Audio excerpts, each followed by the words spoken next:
భర్తల్ని చంపేసి భార్యలకెళ్ళి నీ మొగుడికి చెప్పుకోపో, మీ మోడీకి చెప్పుకోపో అన్నది మోడీని బాగా కదిలించింది. అదే ఆయన మాటల్లోని తీవ్రతకి అద్దం పడుతోంది. ప్రత్యేకించి నా శరీరంలో ప్రవహిస్తోంది రక్తం కాదు సింధూరం అన్నటువంటి వాదన నిన్న బికనీర్‌లో తీసుకొచ్చింది అదే. అలాగే సింధూరాన్ని చెరిపేటటువంటి వాళ్ళకి ఆ సింధూరమే గన్ పౌడర్‌గా మారి ఇవాల్టి రోజున అక్కడ కొడితే ఇవాల్టికి కూడా రాయలపిండిలోని స్టేడియం లెగవట్లేదు చూడండి అని చెప్పుకొచ్చారు. ఎవ్వరిని వదిలిపెట్టం, ఎప్పటికీ వదిలిపెట్టం. ఈ దేశం మీద దాడి చేయడానికి వచ్చే ఉగ్రవాది, ఆ ఉగ్రవాదిని పంపించే పాకిస్తాన్ గుర్తుపెట్టుకోవాల్సింది భారతదేశం మీదకి యుద్ధానికి పంపిస్తున్నట్టు.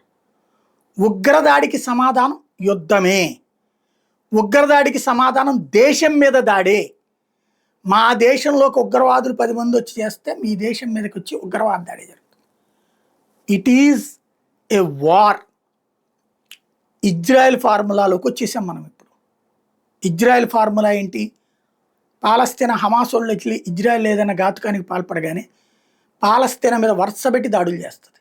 అది ఇప్పుడు నరేంద్ర మోడీ పాకిస్తాన్కి ఇచ్చిన సందేశం.